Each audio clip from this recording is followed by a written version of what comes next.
Hare Krishna, Krishna Krishna, Hare Hare, Hare Ramo, Ramo Ramo, Hare Hare.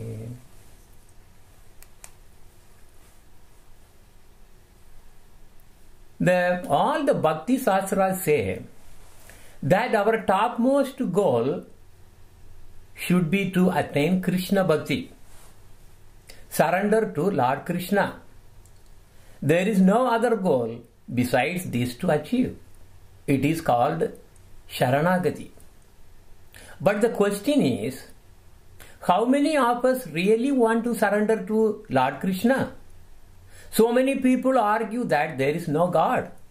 And so many people say that there is no need to surrender to anyone. They say that surrendering is against one's prestige and self-esteem. These people are said to be egoistic. They are ignorant and gross fools. They will not surrender to Krishna. In a previous class, we learned that there are 4 kinds of people who do not surrender to Krishna. Who are they? Muda, foolish. Eke muda pashutulaye karminaha. They are the extreme sense enjoyers. They do not have any interest in God. They don't even want to know about Krishna. Then the second kind is called Naradama. Naradama means lowest of humankind, similar to animals, like a donkey or any animal. They also reject or ignore devotion to Krishna. So then the third one is Aviveki, dull-headed and not intelligent. Vishwanatha Chakravarti, even Thakura even says something very important. He says, those who think Lord Narayana is the only supreme and Lord Krishna and Lord Rama are like human beings are also Aviveki. See, they are also Avivekis. Those who say Goloka does not exist are also Avivekis. Then the fourth kind is Asuras, demons, enemies of the Lord. In Bible, we can see that this is called Satan. In Vedic scriptures, they are called Asuras or demons, not just one, so many. Their only purpose is sense enjoyment and fight with devas or gods. So we also learned that there are 4 kinds of people who come to Krishna. This is just to refresh for our context. Chaturvida bhajande mam, janaksu kritino arjuna, artho jinyashur, artharthi jnani cha, bharata rishabha. So Lord Krishna says that 4 kinds of men begin to render devotional service unto him. Arti, what is Arti? The distressed. Jinyashu, the inquisitive. And Artharthi, the desirer of wealth. Jnani, one who is searching for knowledge of the absolute. In fact, all these things, 4 categories can be classified into karmis, yogis and jnanis. Large portions of the Bhagavad Gita actually is talking only about these things. But while these 4 kinds of people described in the Gita come to Krishna for their sufferings to stop, or they want to know about spiritual topics, or they want wealth, or they want spiritual knowledge. But there is a very rare 5th category. They do not come to Krishna for any of those. They come to Krishna out of spontaneous love for Krishna. They naturally accept a guru and serve so that they can be engaged in devotion all the time. However, those who came as Artho, Jinyashu, Artharthi and Jnani, even though they came for selfish purpose, if they happen to associate with the Vaishnava, they will change. Slowly they will develop pure bhakti and become the 5th kind. Except pure devotees with a natural inclination to seek help from a guru, all others will hesitate to seek any guidance from a guru. So of those four, who are they? Artha, Jignashur, Artharthi, Jnani. So of these four, not everyone will have inclination to accept a guru because they are egoistic. Their ego and self-esteem or status will not allow. But the fifth category of the of people that I mentioned are not egoistic. Mirabai, for example, you see, did she really care about her self-esteem or status to accept a guru who was a cobbler, who stitched dirty shoes worn by others? Even though Mirabai was a queen, her high status did not come into picture at all. So she did not go. She did not have any ego. So if one has ego, he or she will not accept a guru. While those four kinds of people ask Lord Krishna for favors, the fifth kind, unalloyed bhaktas. Okay, so the fifth kind is actually called unalloyed bhaktas. They will not ask Krishna for any favors. They are always surrendered to Krishna. Ekandino yasya na kanchanartham vanchanti ye vai bhagavat prapannaha ati atpudam tacharitam sumangalam gayanda ananda samutra magana tam aksharam brahma param paresham. These unalloyed devotees. Who are the unalloyed devotees? Who really came to Krishna only for out of spontaneous love. They don't want to ask anything. In fact, they want to give everything, whatever they have to Krishna. They don't want anything from Krishna. So these are called unalloyed devotees. Only one point of devotion. And these unalloyed devotees who have no desire other than to serve the Lord. That's what the meaning of this sloka is from Srimad Bhagavatam. So they worship him in full surrender and always hear and chant about his activities, which are most wonderful and auspicious. Thus, they always merge in an ocean of transcendental bliss. Such devotees never ask the Lord for any benediction. So this is very, very special. Unalloyed devotees. Now, suppose one decides to surrender. So unalloyed devotees are automatically surrendered already. Now, suppose someone else really wants to surrender, there are 6 characteristics of surrender that you have to understand. This chapter 6 is exclusively dealing about surrendering to Lord Krishna. But what is surrender? What are the characteristics of surrender? Okay, this is a nice sloka. Anukulyasya sankalpa Pratikulyasya varjanam Rakshishya tit vishwaso Goptrutve varanam tada Atmanikshpe vishepa karpanye Shadvida sharanagati. It says there are 6 characteristics of surrender. If I say surrender, that means it has to satisfy all these 6 characteristics. That is surrender. What are they? 1. Accepting only those things favorable for devotion. 2. Rejecting all unfavorable things for devotion. 3. Having unshakable faith that Krishna will protect. And 5. Accepting the Lord as 4th. Accepting the Lord as the only guardian or master. 5th. Fully surrendering to the will of the Lord. And the 6th one is observing humility. So now let us examine these 6 characteristics of surrender one by one. First one is accepting only those things favorable to devotion.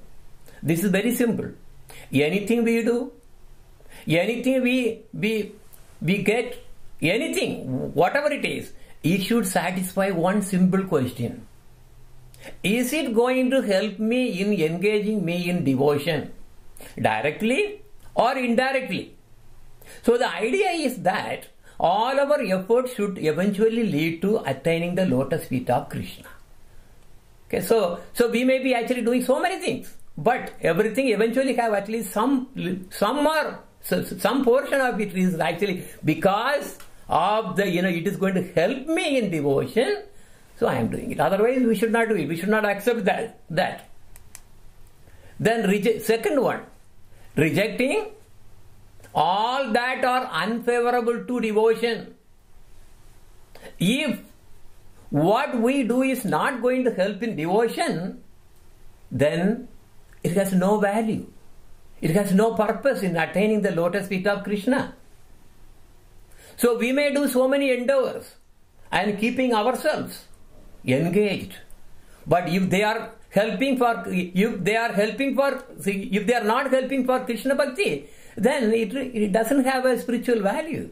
So it should be rejected. What are such activities? It could be soap opera, video games, gossiping with friends. There are so many things that we are doing. It is just as a common sense that these are not going to help in our real goal. The third one, firm faith that Krishna will protect. Previously, we have seen that faith can move mountains. We actually learned a sloka there.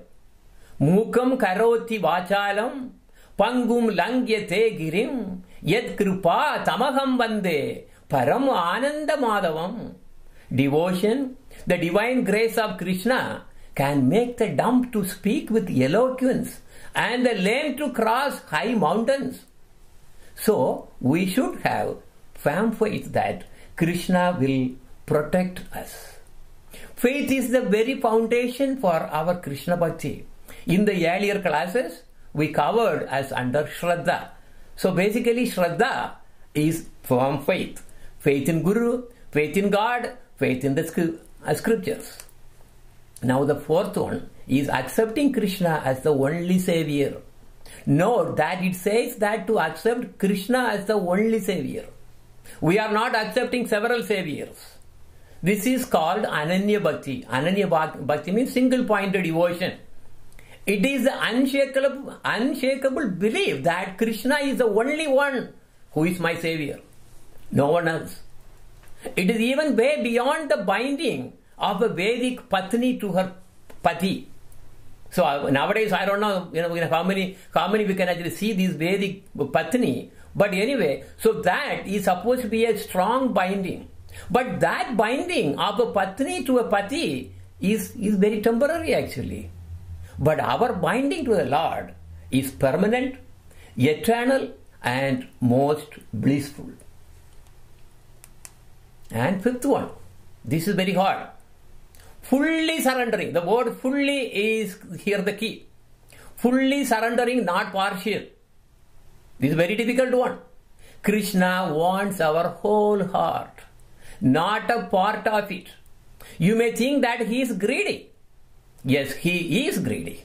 He wants our full love, not little. Krishna accepts only the heart that does not have any attachment to anything other than him. We can ask ourselves, have I given my whole heart to Krishna? The truth is that our heart is divided into so many pieces. If at all, Krishna is just at a little corner somewhere, small place where. Remember, in our home, how do we, most of the homes also they have a puja room. Where do they have the puja room? Just a small dryer in the kitchen. Most of the place, that's what it is. That's the only small place where you put a small picture of the God, whatever they really worship. That's all we give. So similarly, in our heart, most of the people, if at all, they give only little place. What are the other things? How our heart is divided into so many pieces. One part my wife, one part for my children, one part for my home, one part for my investments, and one part for my career, and so on. In fact, Krishna does not want that kind of heart. So we have a big problem in surrendering here now. But there is something. You may ask, Krishna wants our full heart. Oh my God, he is greedy. What about the brain? I have brain. Does he want brain also? The answer is, He does not want your brain. Keep that for yourself.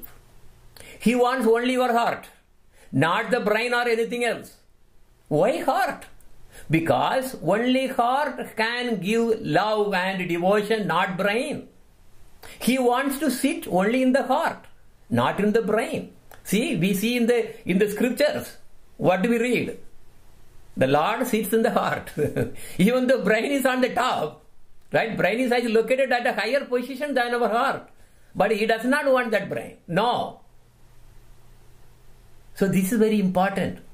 It is also said that women are mostly influenced by their hearts because they are all love.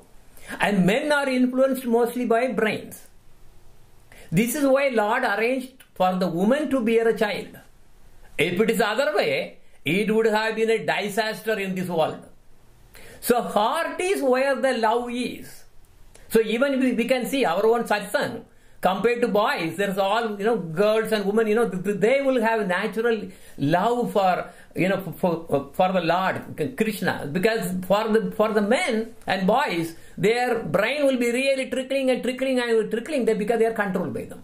That is what, that is the fact. So, heart is the place of attachment. Okay, here comes the thing, not the brain. Heart is the place of attachment.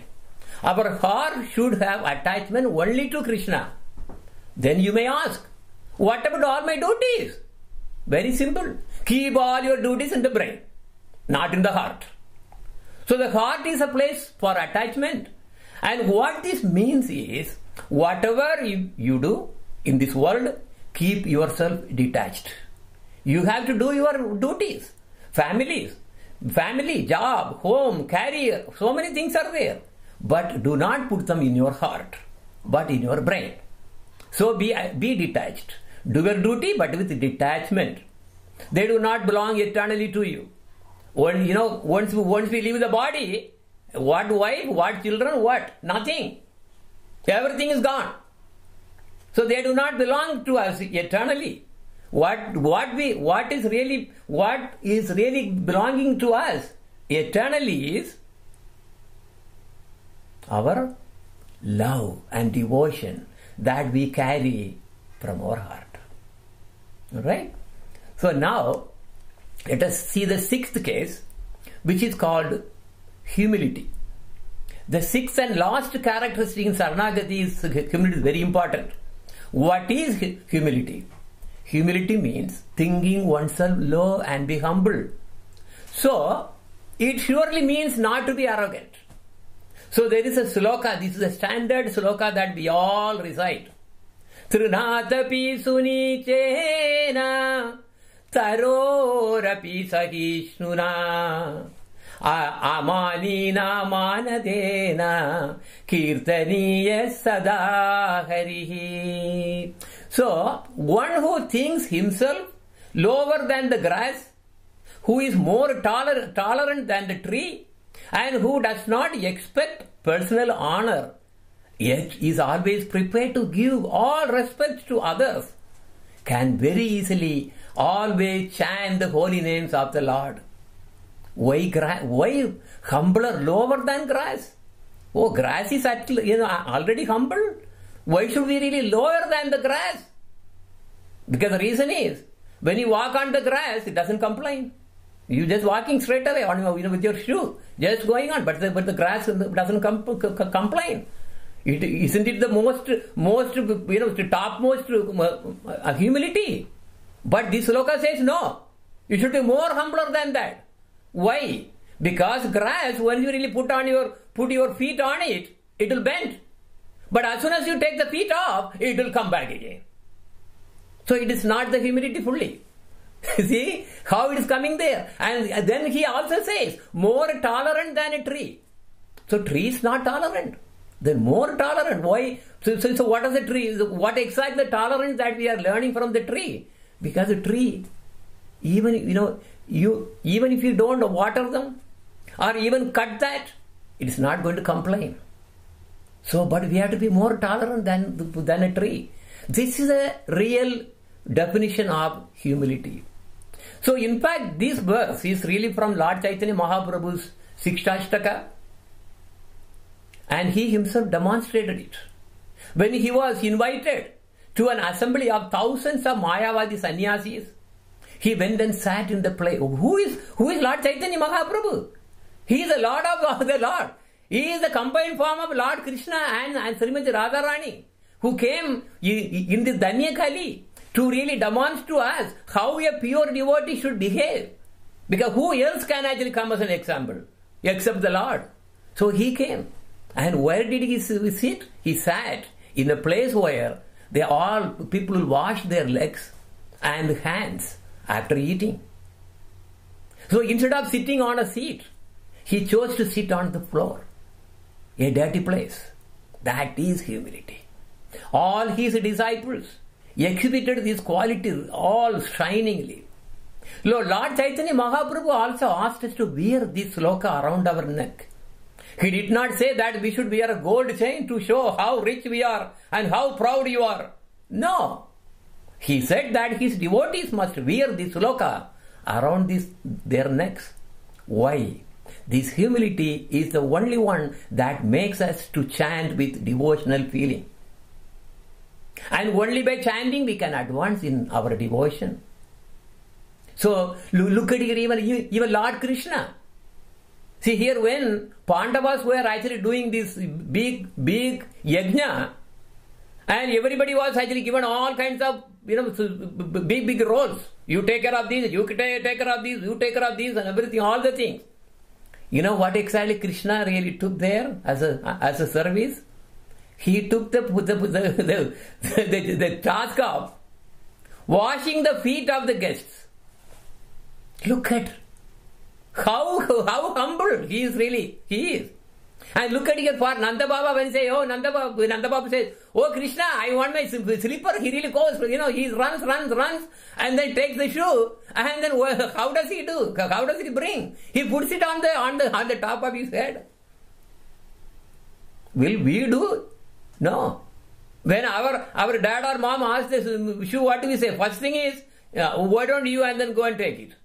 If at all you take it, what? You just put use your leg and then just kick it out. So it goes up. But that's not the way, that's not humility. So the only Lord can really explain to us what exactly a humility is.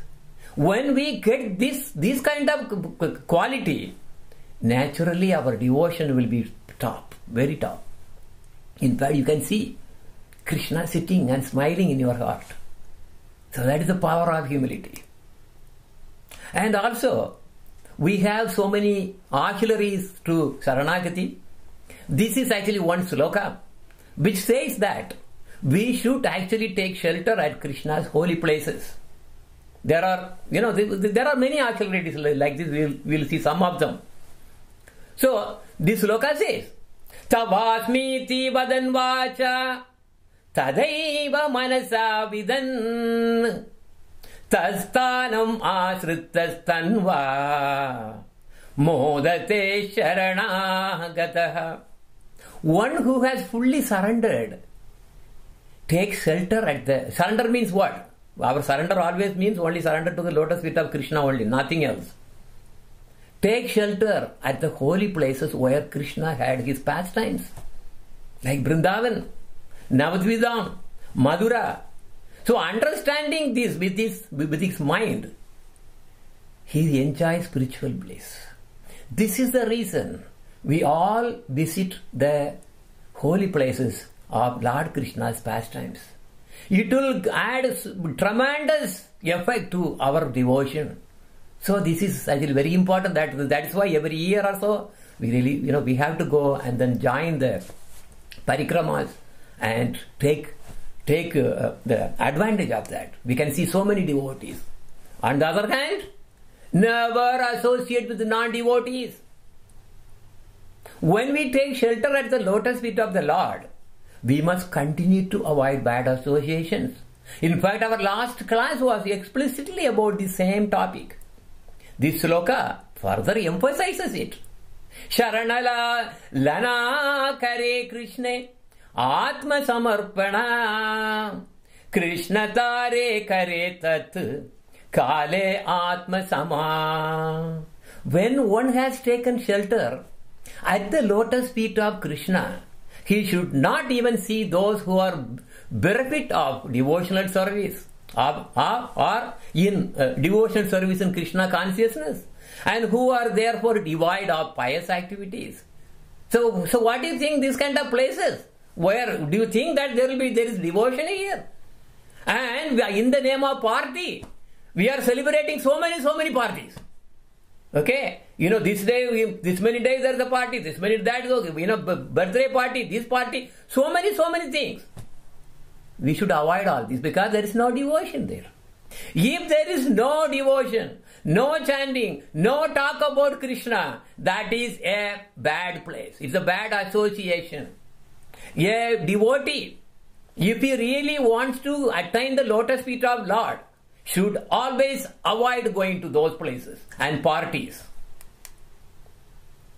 Now, as we have seen as the fifth characteristic of Saranagati, that is surrender, we should be acting only for the will of the Lord. So I just put the thing there. So only for the will of the Lord we should do anything. So that's what this sloka is saying. Martyo yada tyakta samasta karma Niveditatma vichikirshito me tada mritabam pratipatyamano mayatma bhuyaya cha khalpate vai. This is from Chaitanya Charitamrita. The Lord Krishna says, the living entity who is subjected to birth and death attains immortality when he gives up all material activities but dedicates his life to the execution of my order and acts according to my directions. In this way, he becomes fit to enjoy the spiritual bliss derived from exchanging loving mellows with me. See, there is nothing, no bliss other than exchanging the love between us and the Lord. But now one may ask, see, look at the picture here. Because here Mirabai was given poison to be drunk. That was a punishment. For what punishment? Because she was always obeying her guru. And also, when that family was actually they really did some killed animals as sacrifice to Kali, and they tried to bring those meat into the home. She said, "No way, I am the queen. It has no place here." So that priest and they all worked together to really kill her. So eventually, they really gave the punishment as you drink the poison, and yes.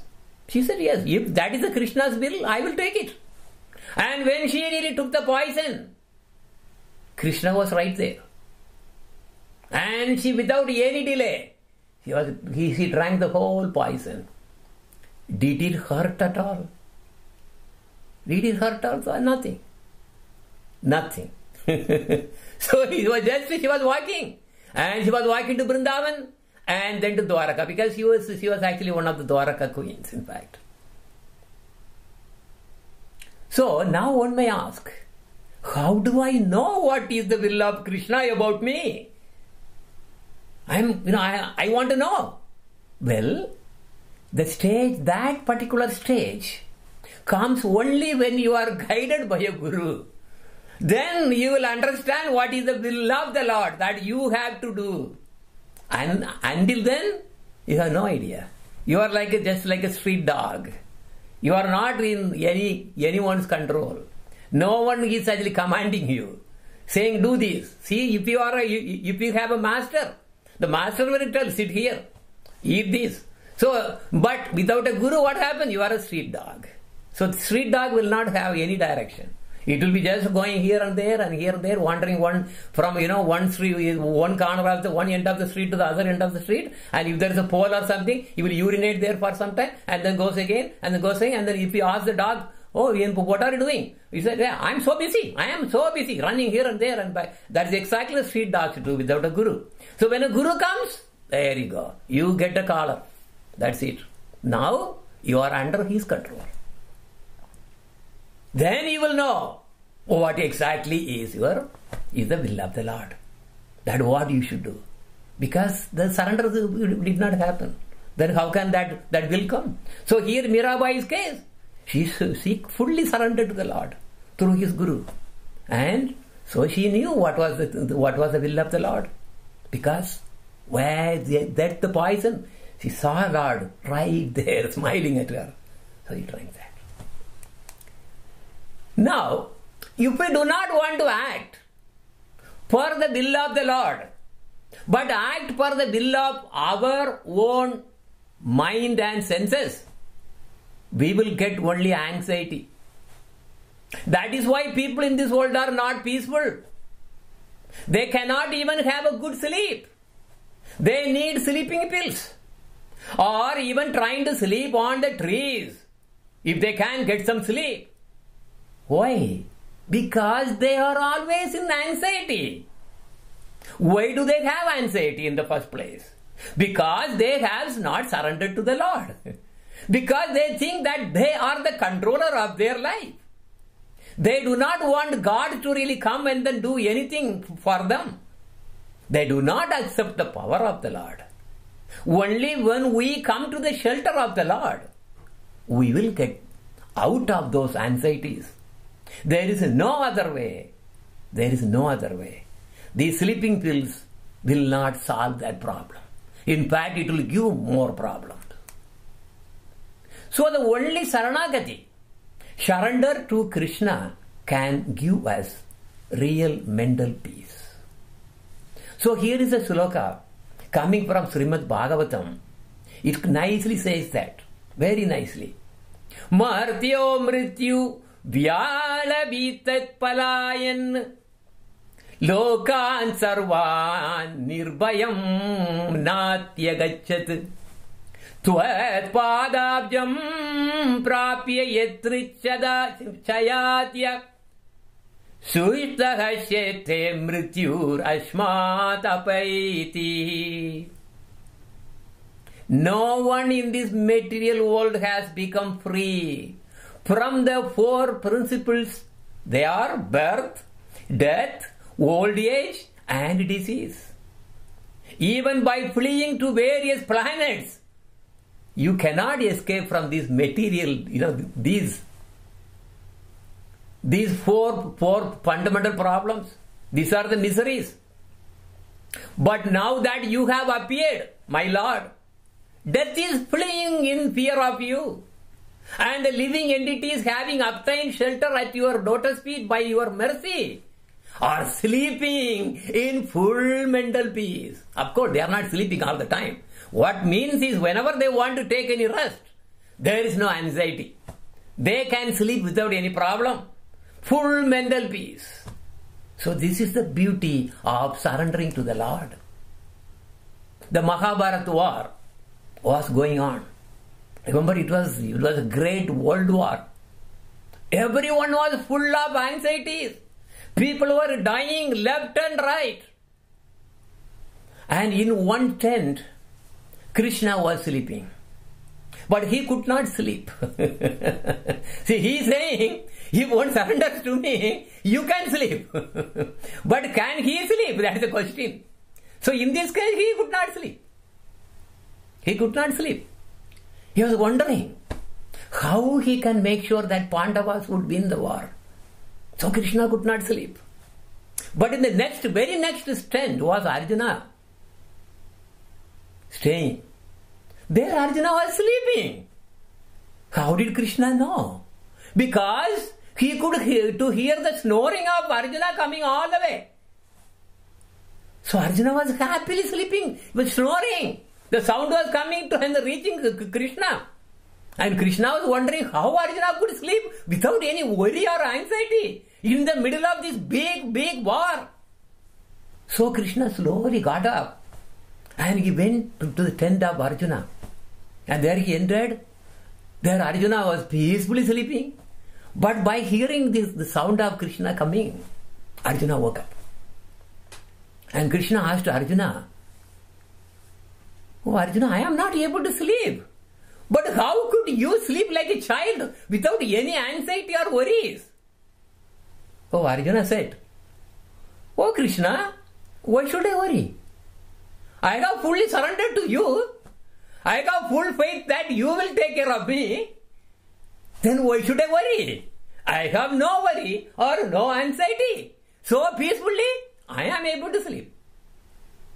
This is exactly that sloka that we were talking about.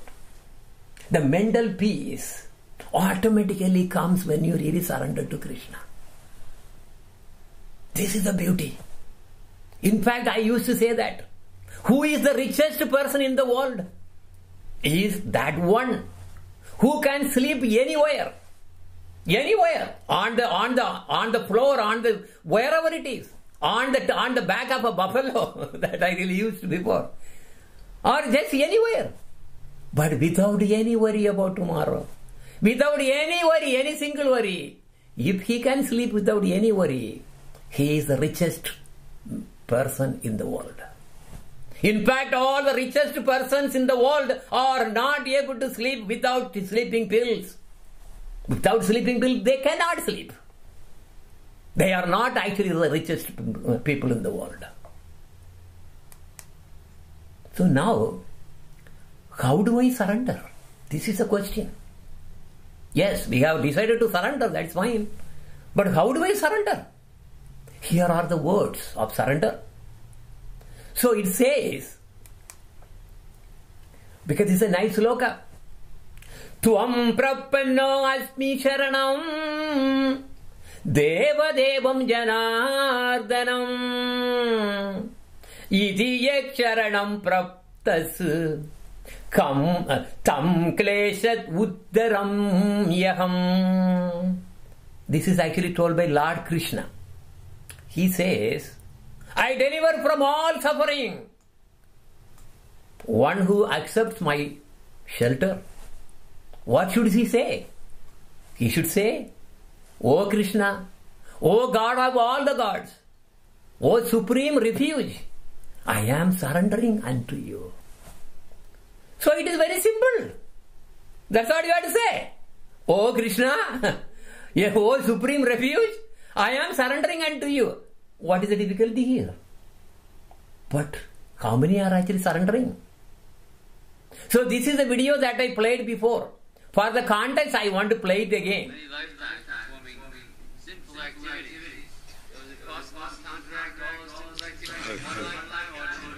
One minute. That is Krishna consciousness. 1 minute. You are not reading Bhagavad Gita? What Krishna says? Sarva sarvan parityajya mam ekam saranam vraja aham tvam sarva papebhyo mokshayami. You surrender to me, give up your all business. I will give you from all sins immediately. Vedic 1 minute. My dear Krishna, I was forgotten, now I understand, I fully surrender. And I will become immediately free. Without any reservation, without any politics.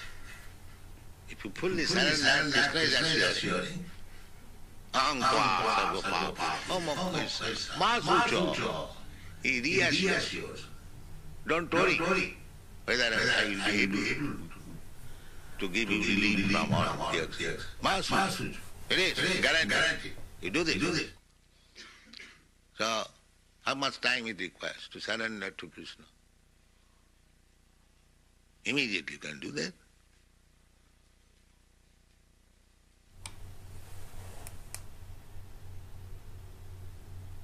When we say that we should surrender to Krishna, many people think that they are losing something. But this surrender is not like surrendering to a prison authority. No. You may think that I am giving up all my freedom. No. But the fact is that surrendering to the Lord is the most joyful. Why do you think that children are the happiest? They surrendered all to their parents. Their parents take care of the feeding you. The parents take care of dressing you. The parents taking care of educating you. And the parents take care of caring you. The worry comes only when we slowly withdraw ourselves from our surrender, from our parents and take over. Of course, you have to grow. But this is an example of how the surrender is actually the most blissful, most joyful. It is said that surrendering to Krishna is most joyful. This is exactly what these particular slokas, two verses are actually saying. Atmanivedana tuva pade kori hoinu paramasuki. When we do Atmanivedana, fully I surrender all my soul, everything to Krishna. Tuva pada, you are at your lotus feet. Hainu paramasuki. Paramasuki means what? It's the most blissful. Paramasuki. What happened? Dukkha dure gelo. My suffering will go away. Dur means far away. It will be thrown out. Chindana rohilo. Chaudike ananda deki. I am completely anand. Anand means fully blissful. Ashoka aboya amrita adara. I am like drinking what? The ocean of nectar. Tomara charanatwaya tahate ye kona vishrama labhiya chadinu bavera boya. I have become supremely joyful by surrendering myself at your lotus feet, Krishna. And happiness has gone away. And there are no more anxieties for me. I see only joy in all directions. Your two lotus feet are reservoirs of immortal nectar, where one may live free from sorrow and fear. I have now found peace and have given up the fear of worldly existence. Now surrender takes us to sadhana and service. This is another thing. One may ask the question, alright, I am surrendering to Krishna, what is next? The surrender comes to service. So service to Krishna is basically the next step that is going to happen. Great. Then how can I serve Krishna? Right? So basically this service to Krishna is coming after the surrender, which includes, which means sadhana. So Krishna is answering to that. He says, but there is another one. How do I serve Krishna?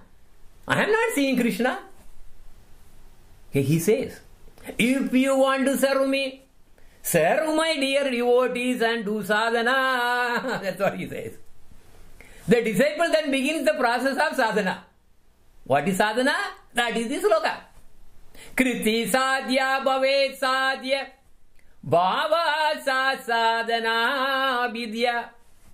Sadhana vidya. Nitya siddhasya bhavasya prakatyam hridi satyata. When transcendental devotional service by which love for Krishna is attained, he executes, he uses all the senses to really serve him. That is called sadhana bhakti, or the regulative discharge of devotional service. That devotion eternally exists within every heart of every jiva has that. But we are all covered with mud, all dirty. So the awakening of this eternal devotion is potentiality of devotion, service and practice. Basically what that means is, by surrendering, then the service mood comes, and then do sadhana. By sadhana, you are basically reawakening your original loving relation to Krishna. So service is everywhere. Entire spiritual abode of the Lord, called Goloka Vrindavan, is ever blissful by serving Sri Radha Krishna. Even the trees and plants are. How? Ami Radha Krishna Pranaya Rasa Purna Vitappinas Tayo Prityai Nana Buddha Bala Prasunani Dadati Tati chato haste swayam uro pastununi vihaga Ravair brungi Gitair apicha Madurair vibrati mudam. See, all the trees of Vrindavan are filled with the mellows of Sri Sri Radha Krishna's ecstatic love. For the pleasure of the divine young couple, what they do? Because they carry so many varieties of fruits and flowers. And when this young couple come there, what do? According to their desire, they offer flowers and fruits and flowers. Automatically, they will fall onto their hands. They just say, I want a mango, mango. I want this one, but that's it. I want a flower. So the flower automatically falls on their hands. Automatically fall into their hands. These trees also give pleasure to the divine young couple with the sweet sounds of birds and bees. So the entire devotional, the entire spiritual world, the abode of Lord Krishna, Goloka Vrindavan, is filled with all full of joy, ever increasing joy. Ever increasing. So this is the nature of Goloka Vrindavan. But are we like those elevated souls? Those trees in Vrindavan? Those trees were seeing Radha Krishna with their spiritual eyes? Are we able to see them with our spiritual eyes? No. Why? Our spiritual eyes are blinded. We need someone to open it. So we need to go to an eye doctor who can operate to open our blinded eyes. That he is called Guru. The next chapter very logically actually deals with exactly the same thing. Need of surrendering to a Guru and initiation. That is exactly who the next chapter is. I will tell you this whole book is so logically going. So when we really surrender to the Lord, He sends a Guru, a guide. That surrender is very important for the next stage. So, we have to surrender to the Lord. But surrender is not that easy. When we think that we should surrender to the Lord, our mind, very mind, will come with 100 reasons as why we should not surrender. Here is a bhajan written by Govinda Dasa about this very topic. Bhajahure mana, O mind, please surrender to the Lord. So this is really to chastise our mind. So it says, O mind, surrender to the Lord's lotus feet. Bhajahure mana. Bhajahure mana, Srinanda Nandana, Abhaya Charanara Pindare. Bhajahure mana, Srinanda Nandana, Abhaya Charanara Pindare. Durlabha manava janama satsange, Durlabha manava janama satsange, Taroye bhava sindhure, Taroye bhava sindhure. Bhajahure mana, Srinanda Nandana, Abhaya Charanara Pindare.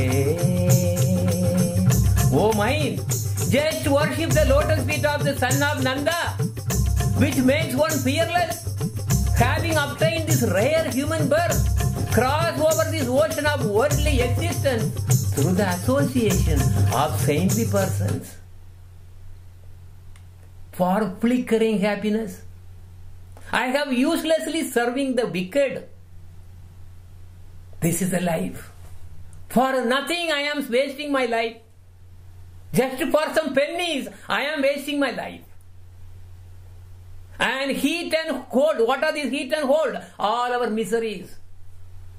They come as like heat and cold. And the wind. So both in a day and night I am remain sleepless. Suffering from one problem with another. For what? For a fraction of flickering happiness. I have uselessly serving some miserly people.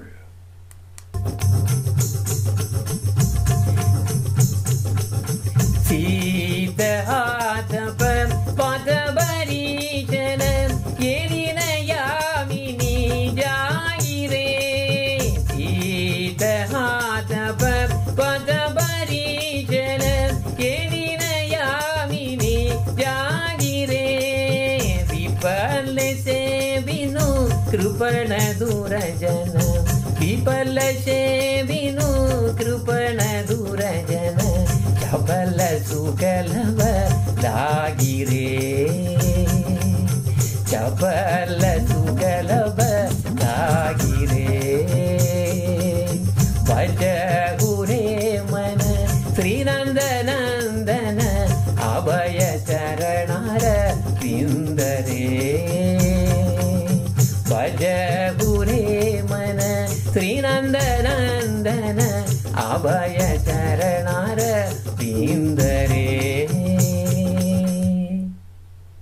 The life is like a tottering drop of water on a lotus leaf. It can fall down any time. Even when a little wind blows, it just goes off. Such is our material life. We may leave this body anytime. There is no guarantee that we will be living even tomorrow. So what assurance of real happiness is there in all one's wealth, youthfulness, sons and family members? This life is tottering like a drop of water on a lotus leaf. Therefore, O mind, you should always serve and worship the divine feet of Lord Hari. This is the third verse. Yedana Yovana Putra Parijana Ideke Ache Para Titire Yedana Yovana Putra Parijana Ideke Ache Para Titire Kamala Dala Jala Jivana Dala Mala Kamala Dala Jala Jivana Dala Mala Bajahu Hari Pada Nitire Bajahu Hari Pada Nitire Bajahu Re Mana Sri Nandanandana Abhaya Charanara Pindare Bajahu Re Mana Sri Nandanandana Abhaya Charanara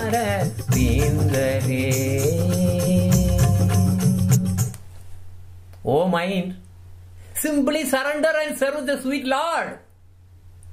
This is what you should do without fail. And here, Govinda Dasa, who actually wrote this song, is really saying what exactly what he should do. He should do the Angas of Bhakti.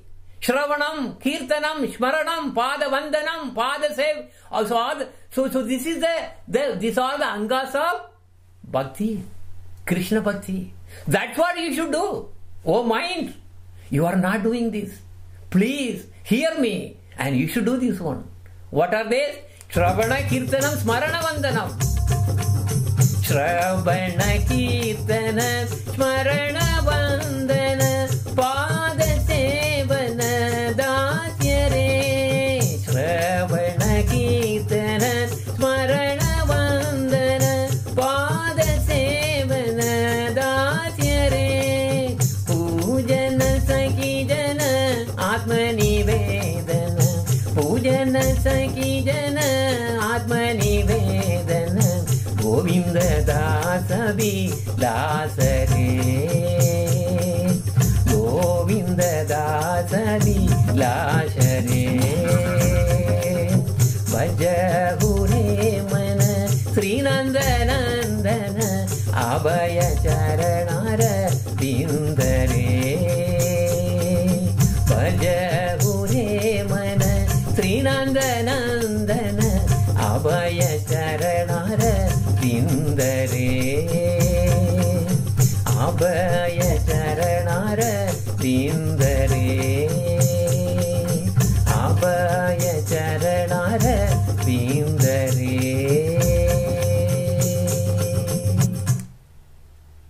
So, now here is a summary of what we learned today. What are the facts? Surrendering to Lord Krishna is the goal. And we also studied there are 6 characteristics of surrender. What are they? Doing things favorable to devotional service. Why? Because that is the real goal. We have been taking so many millions of births. We don't want to do the same thing again. We better get back, get out of this. This human birth is very rare to get. So we have to engage ourselves in devotional service. So that way, we automatically, that is surrender, and we will reach the lotus feet of the Lord. What is the second one? Rejecting unfavorable things for devotion. This is basically the corollary of the other one. So we should not really do anything which has nothing to do with doing anything with Krishna devotion. And third, we have to be always in conviction that Krishna will surely protect. Then the fourth one is accepting the Lord as the one and only Savior. And fifth one is full surrender. That means completely. I don't have anything. Basically, what that means is you have to give yourself at the will of the Lord. That's what the fifth one is actually. Okay, leave yourself at the will of the Lord. That will come only when you have a guru. Sixth one is humility.